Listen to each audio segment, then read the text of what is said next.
Olá, eu sou a Iris e você que tem interesse em conhecer mais sobre as festas infantis para ganhar renda extra, ou você que já é recreador, brincante, artista da infância, você sabia que você não precisa de ficar dependente das empresas de recreação ou buffets para fazer a sua renda? Eu conheço uma forma que vai te gerar muito mais renda, que é o que eu ensino aqui nesse canal, construindo seu próprio caminho, vendendo o seu próprio trabalho.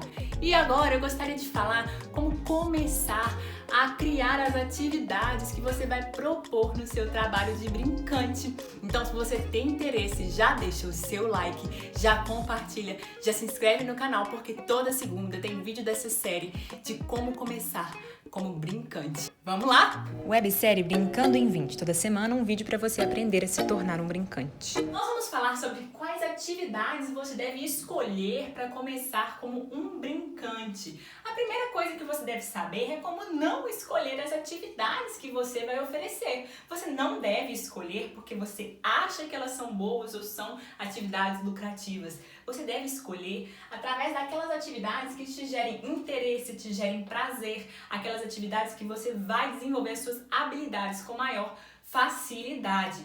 Então, eu gostaria que vocês pensassem um pouco nessas possibilidades que eu trouxe para poder contar para vocês, que eu tenho a experiência, para a gente refletir depois quais você deve escolher ou não. Bom, uma das mais clássicas atividades que a gente tem nas festas infantis são as brincadeiras e podem ser feitas tanto em roda. Pensem comigo, assim, há uma roda de brincadeiras, eu proponho a brincadeira, você faz comigo, uma atividade bem aproximada das crianças. Geralmente o artista ou o brincante nem usa microfone para poder propor essas brincadeiras. E a gente também tem a possibilidade, sei lá, de chamar de show de brincadeiras. Eu não gosto muito dessa atividade do show, porque ela traz a gente a ideia de uma coisa muito grande. Eu não estou querendo pensar nisso no grandioso, não. Mas eu estou pensando naquela possibilidade de brincadeira onde você faz de forma distanciada, por exemplo, em um palco e plateia. Às vezes isso cabe muito bem em eventos ou festas infantis, onde você pode tanto trazer as brincadeiras sozinhas, quanto também com histórias e músicas. Mas, de toda forma, é uma possibilidade. E ela acaba sendo um pouco mais distanciada das crianças, mas ela também não perde o seu valor. Só que ela vai ter algumas considerações que são próprias dela. Como, por exemplo, as brincadeiras que a gente faz em roda, com contato direto com a criança, a gente tem um espaço mais próximo de explicar para as crianças, de ver cada uma delas fazendo individualmente. Quando no show, a gente costuma fazer atividades coletivas, por exemplo, morto-vivo. Eu não preciso de ir em criança por criança para fazer o morto-vivo. Já no corre-cutia, por exemplo, onde as crianças vão correndo em roda, a gente vai ter uma criança por vez. Então percebe a diferença das atividades que são ideais para a roda e ideais para o show? Não quer dizer que elas não possam trocar, isso pode. Mas a gente sempre vai ter que pensar nessa peculiaridade de cada uma dessas propostas de brincadeira. Quando a gente pensa em músicas, é claro que a gente pensa em show. Aí sim, a palavra show cabe muito bem. E a gente também pode pensar nas rodas de música. Opa, ó, até combinou aqui com o de cima, só troquei a ordem. Mas, na verdade, as rodas de música seriam, assim, uma possibilidade mais intimista, onde você convida a criança a cantar com você também. Se você quiser levar instrumentos, brinquedos, fantoches para poder contar e cantar essas músicas, é uma possibilidade mais intimista e também show. Pensando que essa possibilidade ela traz um cunho mais artístico, né? Ou seja, um músico ele tem que ter as habilidades específicas de tocar um violão, de tocar um instrumento. Já é diferente das habilidades específicas da brincadeira. Bom, aqui a gente também pode fazer nas músicas as brincadeiras musicais, que podem tanto ser tocadas com tambor, com pandeiro, com violão ou com as palmas na mão, se a gente quiser cantar as brincadeiras musicais. Essas brincadeiras musicais, elas são caracterizadas por brincadeiras que são conduzidas através de uma cantiga. E a gente tem também as atividades muito frequentes nas festas infantis, que são os balões. E por que que eu cortei os balões? Porque na minha experiência de brincante, na empresa onde eu atuo, que eu idealizei, que chama Quem Sonha, nós trocamos o balão pelo origami, que é uma outra atividade que eu gostaria de incentivar você também a experimentar no lugar do balão. Bom, futuramente a gente pode conversar um pouco para eu explicar por que que eu fiz essa troca, tem vários motivos, mas eu tenho muitos benefícios com o uso do origami e um dos principais é a conexão que as crianças têm com essa atividade. Elas se envolvem muito mais com a atividade do origami do que com os balões, talvez até por ser um diferencial. Então já fica aqui essa dica para vocês. E os origamis eles podem ser feitos do brincante para a criança, assim como o balão, por exemplo, o brincante ele enche o balão e ele vai girando aqui formando um cachorro. O brincante também pode dobrar o papel e criar o tsuru, por exemplo, entregar para a criança, sem que a criança necessariamente ela dobre o origami. Mas a gente também pode fazer uma oficina, onde as crianças vão construir os seus origamis. Então são duas possibilidades. Nas pinturas, a gente faz as pinturas artísticas, as maquiagens artísticas, sejam elas faciais ou sejam elas no braço, na perna, enfim. Pinturas que são feitas na pele. E aí para as pinturas, a gente vai ter uma possibilidade mais reduzida porque sempre vai ser o brincante pintando na criança, né? Se for o contrário, já vai ser uma oficina de pintura. Mas nesse caso, o que eu gostaria de destacar não são as possibilidades das pinturas, mas o que a gente precisa de se atentar quando o assunto são as pinturas. Olha só, a gente vai precisar de se atentar sobre o material que precisa ser específico, sobre a técnica que precisa ser específica e sobre a criatividade.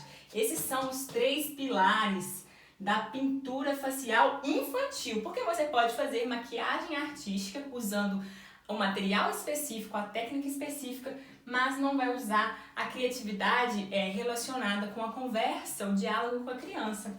Então é muito importante que você não seja simplesmente criativo, também tenha técnica. Também é muito importante que você não tenha simplesmente a técnica, mas tenha um material que é específico. Nós estamos falando de pele da criança, de alergia, muitas coisas em jogo. E também a qualidade vai estar literalmente voltada para essa questão do material. É muito difícil você fazer uma boa pintura sem um pincel adequado.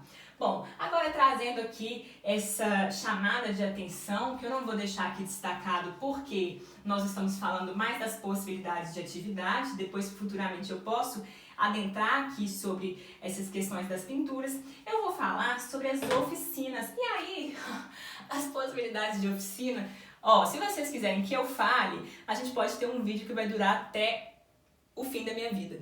Porque oficinas, a gente tem muita possibilidade. A gente tem possibilidade de oficinas, sei lá, de biscuit, culinárias, oficinas de costura, oficinas de slime, eu não sei, gente. Eu já vi cada coisa que vocês nem imaginam. As possibilidades de oficinas são infinitas. E aí vai da sua criatividade para você elaborar oficinas personalizadas ou então se especializar em um tipo de oficinas. E por fim, as contações de história, que também podem ser espetáculos teatrais. Já a contação de história seria um formato mais narrativo, né? Teatro, espetáculo teatral, tá certo? Teatral. As contações de história seria uma narração de uma história, geralmente um único contador. Ela sempre vai estar nessa estrutura do contar uma história que aconteceu. O espetáculo teatral, geralmente o ator, ele vivencia um personagem e ali naquele momento ele vivencia a história, como se a história da contação fosse uma história passada e a história do espetáculo teatral fosse uma história que acontece naquele momento, encenada naquele momento. Mas o artista ele pode misturar um pouco de cada um. Por isso que eu gosto de trazer essas duas possibilidades juntas. Iris, acaba por aí? Não, existem muitas possibilidades de atividades. Você pode trazer as referências do circo, com shows de mágica, com shows de palhaçaria. A gente pode pensar em atividades para festas e eventos infantis que não acabam mais. Mas diante de tudo isso, o que você tem que decidir? Você tem que decidir o que é que mexe com o seu coração. O que é que você se interessa? Porque você vai ter que conviver com essa atividade por um bom tempo, né? Então, você fazer algo que não te gere prazer não vai ser muito benéfico para você, não. Vai ser bem cansativo. E aí, a pergunta sempre surge. Iris, quem faz tudo não faz nada, não é verdade? Não, não é verdade. Você pode ser um brincante que faz um pouquinho de cada um desses. Ô Iris, quem faz uma atividade só fica muito limitado, é verdade? Não, não é verdade. Você pode ser um contador de histórias que só faz contação de histórias, pode. Você pode ser um músico que só faz show, pode. Você pode fazer só origami, você pode fazer só pintura, só oficina. Isso é uma escolha sua e isso está totalmente ligado ao seu diferencial. Ou seja, o que é que você propõe de valor? É muito importante você saber. O seu valor está no fato de que você oferece diferentes atividades, ou seja, um cliente que entra em contato com você, ele encontra várias possibilidades. Isso pode ser um diferencial, mas você também pode ser um especialista em contação de história, o melhor, o especializado, enfim. E aí esse é o seu diferencial. Agora, Iris, diante de tantas possibilidades, por onde eu começo a aprender? Olha, enquanto uma professora de brincadeiras, dessa profissão brincante mesmo, eu gostaria de indicar para vocês que façam um pouquinho de cada, porque essa experimentação de cada um deles vai poder te possibilitar aqui, ó, a encontrar o que é que mexe com o seu coração verdadeiramente. Muitas vezes a gente acha que uma atividade não faz sentido pra gente. Vou me abrir. As pinturas eram uma delas. Elas não estavam fazendo sentido pra mim antes de eu começar como brincante, mas quando eu aprendi, eu me apaixonei. Hoje eu encontrei outras possibilidades na pintura que fazem meu coração bater mais forte. Eu encontrei alguns pontos positivos que antes eu não conseguia ver e só na prática eu pude ver. Percebe? Agora, em relação aos balões, eu não gostava antes e continuei por um bom tempo não gostando. O que eu fiz? Tirei e passei para os origamis. Então, se você vai aprender, a minha dica é passe por um pouquinho de cada um deles. Agora, além de passar por um pouquinho de cada um para perceber o que você gosta, é muito rico essa possibilidade de você misturar. Porque quando você vai trazer um show musical e traz também a condução de uma brincadeira na costura entre uma música e outra, uau! Enriquece demais, é muito bonito. Quando você vai trazer uma contação de histórias e traz uma brincadeira musical, uau, é muito bonito. Uma contação de história com origami, com música, com brincadeira. Isso é uma única atividade da contação de história. Você não deixa de ser um especialista em contação de histórias, mas você aprendeu, você se apropriou de tantos conhecimentos e saberes que hoje você faz com que eles dialoguem e potencialize o seu trabalho de contação de histórias. Então percebe como cada uma dessas atividades e tantas outras, 3 pontinhos, podem nos trazer? Então, gente, ó, a gente tem um curso e nesse curso a gente ensina todos esses 6 módulos aqui que eu trouxe para vocês, que são os módulos que eu me aproximei deles, que eu me dediquei a pesquisar e aprender na prática. E é por isso que eu acho que vocês que estão começando agora deveriam começar a experimentar um pouco a partir disso. Perguntem, o que é que eu já sei fazer? Eu já sei brincar, assim, eu provavelmente tive a minha experiência de brincadeira na minha infância. Então, você já pode começar ali no resgate das brincadeiras que você já teve. Você pode começar a pesquisar na internet brincadeiras. As músicas, eu já sei tocar algum instrumento, eu tenho interesse em aprender algum instrumento. Eu não tenho interesse em aprender nenhum instrumento, mas eu gosto muito das músicas infantis, eu vou trazer as brincadeiras musicais. Enfim, vou aprender um pouquinho de origami, vou ver alguns vídeos de pintura, vou ver algumas fotos, vou experimentar alguns cursos. As oficinas, vou ver as ideias de oficinas que eu já fiz na minha experiência na infância com aulas de artes. Por fim, a contação de história, vou assistir espetáculos teatrais. Gente, as possibilidades são muito diversas. Aqui vocês têm uma preciosidade para começar o caminho de vocês. E por isso, exatamente por isso, eu trouxe essa reflexão na hora de vocês começarem o trabalho de vocês.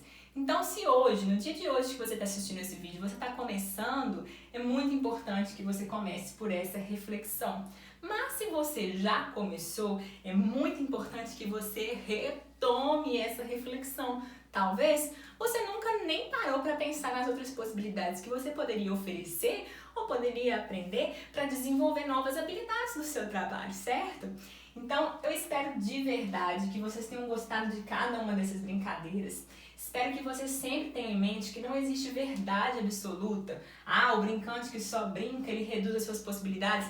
Isso é um mito, isso é uma objeção. Tira isso aqui da sua cabeça, porque isso é um sabotador do seu sucesso como brincante.